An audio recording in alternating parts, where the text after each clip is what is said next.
Hello everyone, welcome back to my channel my dear friends. आज के हमारे guest हैं मिस्टर सचिन जैन, जो कि ज्ञान के सागर हैं।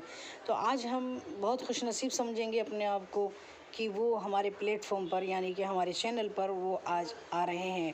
तो माय डियर फ्रेंड्स, उनसे बात करना मतलब उनके पास ज्ञान के सागर हैं। जब मैंने नाम लिया ज्ञान के सागर हैं, तो वाकई में वो ज्ञान के सागर हैं, क्योंकि हमारी आज एक दिन में बात नहीं होगी, बल्कि हम तो चाहेंगे कि हम उनसे ज़्यादा बात करें, लेकिन फर्स्ट ये हमारा पार्ट है।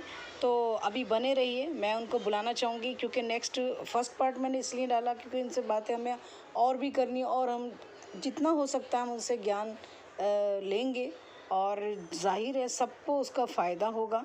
तो मैं चाहूँगी मिस्टर सचिन जी, आपका स्वागत है हमारे चैनल पर। Welcome sir. नमस्कार, आदाब, वालेकुम सलाम Nazma ji. Hello India, hello world. धन्यवाद नाज़मा जी, आपने मुझे आपके चैनल पर आमंत्रित किया, इनवाइट किया। साथ ही साथ मैं उन सभी फाउंडर्स और ज्ञात अज्ञात आत्माओं का तहे दिल से शुक्रिया अदा करता हूं जो यूट्यूब के माध्यम से मुझे देखें सुन पा रहे हैं।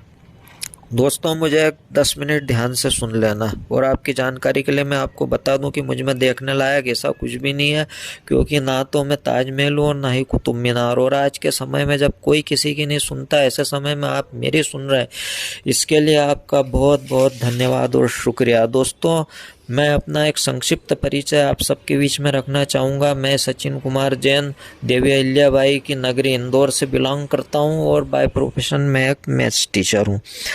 दोस्तों, और बाकी तो नाज़मा जी ने मेरी तारीफ में एक बहुत बड़ा थंबनेल लगा दिया है। तो दोस्तों, बहुत अच्छा लगता है जब प्रशंसा होती है, क्योंकि शास्त्रों में भी लिखा है कि आत्मा ऐश्वर्य चाहती है। दोस्तों, मैं बहुत अभिभूत हूँ आनपेशियों में फाउंडरशिप लेकर। मेरे लिए शायद ये गर्व की बात ना हो कि मैं इतना बड़ा एस्ट्रोलॉजर हूँ, और शायद ये भी गर्व की बात ना हो कि मैं कवि, शायर या लेखक हूँ, और यहाँ सब मुझे सरस्वती पुत्र कहकर संबोधित करते हैं। 3-4 बातें जो वाकई में मेरे लिए गर्व की है, जो मैं आपसे शेयर करने जा रहा हूँ।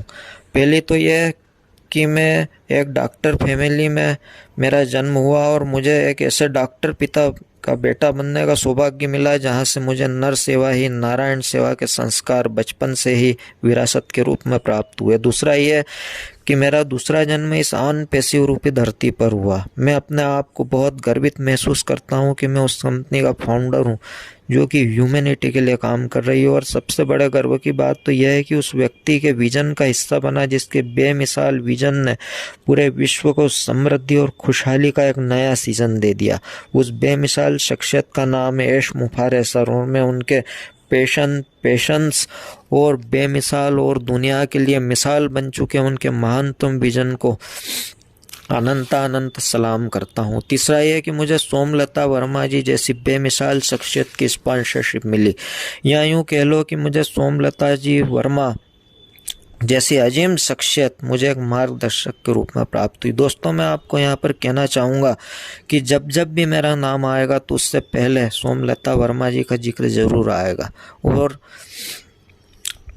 या यूँ कह लो कि सोमलता वर्मा जी के बिना आन पेशी हुई अधूरी है, क्योंकि यह आन पेशियों का प्लान मुझे किसी ने भेजा नहीं था। मैंने किसी एक ग्रुप में पढ़ा था जिसमें किसी ने शेयर किया था वो प्लान, तो मैंने उस प्लान को ऐसा ही समझकर स्क्रॉल डाउन कर दिया था। आप यकीन नहीं मानोगे कि उस रात मुझे न जाने क्यों नींद नहीं आई, और पूरी रात फिर मैंने आन पेशियों को यूट्यूब पर सर्च किया, और सबसे पहले सोमलता वर्मा जी का चैनल दिखाई दिया, जिसमें मैंने उनके कई वीडियोस देखे, और उन सभी वीडियोस के जरिए फिर मैंने आन पेशियों का विश्लेषण किया, और फिर बहुत तोल और मोल के, और फिर सोमलता वर्मा जी का विजन और पैशन और पेशेंस देखकर मैंने निर्णय लिया कि मुझे आन पेशियों आज ही ज्वाइन करना है। धन्यवाद Somlata ji for being my sponsor and my role model too. और रियलिटी में मैंने आनपेशियों समाज सेवा के लिए ज्वाइन की। समाज सेवा और गरीबों के लिए मैं अपने अनुसार जो बनता है वक्त तो करता ही हूँ। आनपेशियों में आकर मैंने और भी बेहतर तरीके से यह सब कर पाऊँगा। चौथी बात यह कि मैं अपनी पहली शेयरिंग आप जैसे समर्पित फाउंडर नजमा राजपूत जी के चैनल पर दे रहा हूँ। ये 4 बातें मेरे लिए बेहद गर्व की है। मैंने यूँ तो बहुत सी MLM कंपनियों में काम किया और जब भी कोई प्लान समझाना आता था किसी कंपनी का तो मैं कहता था कि क्या होगा यार प्लान में, इसको ज्वाइन करो, उसको ज्वाइन करो, इतना काम करो, उतना काम करो तो आपको ये मिलेगा वो मिलेगा। मैं उनसे कहता था भाई कि कोई ऐसी कंपनी और ऐसा प्लान बता कि जिसको ज्वाइन मैं करूं और काम मेरे लिए वो कंपनी करे और सोए और बिना बोए मुझे पैसा आए। मजाक में ही कहता था उनसे ये सब, किंतु आज ईश्वर ने सत्य कर दिखाया। आन पैसियों में सोए पैसा आएगा क्योंकि ऑटोमेटेड सिस्टम हमारे लिए काम करेगा और हमें कुछ भी करने की ज़रूरत नहीं है। बस सुबह सुबह उठते ही एप्पल्स गिनने हैं, ना कोई दुकान की शटर खोलनी है और ना ही ऑफिस जाना है। ऑन पैसिव दुनिया का पहला ऐसा बेहतरीन प्लेटफॉर्म या सिस्टम है जहां आप तो मस्त निंदा का आगोश में होंगे और उधर आपकी जेब गर्म भी होती रहेगी। कहने का मतलब ये है कि अच्छा सोचो तो सारी यूनिवर्स उस सोच को आपको पूरी करने में जुड़ जाती है। इसलिए ये निगेटिव वीडियोस जो भी बना रहे हैं उनको मैं कहना चाहूँगा कि अच्छा सोचो भाई। ये निगेटिव वीडियोस बनाने वालों की, निगेटिव सोच वालों की ज़िंदगी में पॉजिटिव हो ही नहीं सकता, शायद कोरोना पॉजिटिव के। एक अभागे निगेटिव वीडियोस बना रहे यूट्यूबर के तो कोरोना पॉजिटिव होते हुए भी कोरोना निगेटिव आ गया।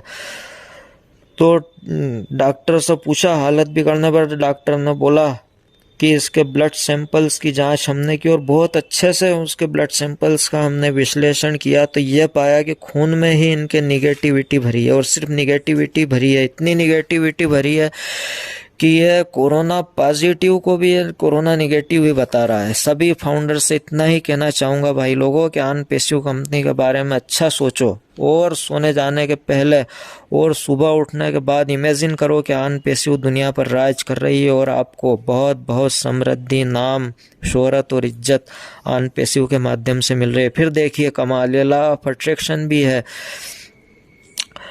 जैसा कि आप सोचते हैं यूनिवर्स वैसा ही अट्रैक्ट करके आपको रिटर्न दे देती है। अच्छा सोचो तो अच्छा प्राप्त होगा भाइयों, लेकिन जीवन में कभी भी कोशिश करना मत छोड़ना। भले ही हर कोशिश में सफलता नहीं मिलती, लेकिन हर सफलता का कारण कोशिश ही होती है दोस्तों। आन पैसिव में आने के पीछे मेरी सोच यह भी रही है कि नहीं मांगता है खुदा मुझे तू जिंदगी 100 साल की दे भले ही चंद लम्हों की, लेकिन बेमिसाल दे। दोस्तों इम्पॉर्टेंट ये नहीं है कि आपने ज़िंदगी कितनी लंबी जी, इम्पॉर्टेंट तो ये है कि ज़िंदगी कैसी जी। 100 साल की बेमतलब ज़िंदगी से अच्छा है विवेकानंद जी जैसी 50 साल की अर्थपूर्ण ज़िंदगी जी जाए। दोस्तों मैं आपसे कहना चाहूँगा कि ज़िंदगी में जूझना सीखो, टूटना नहीं।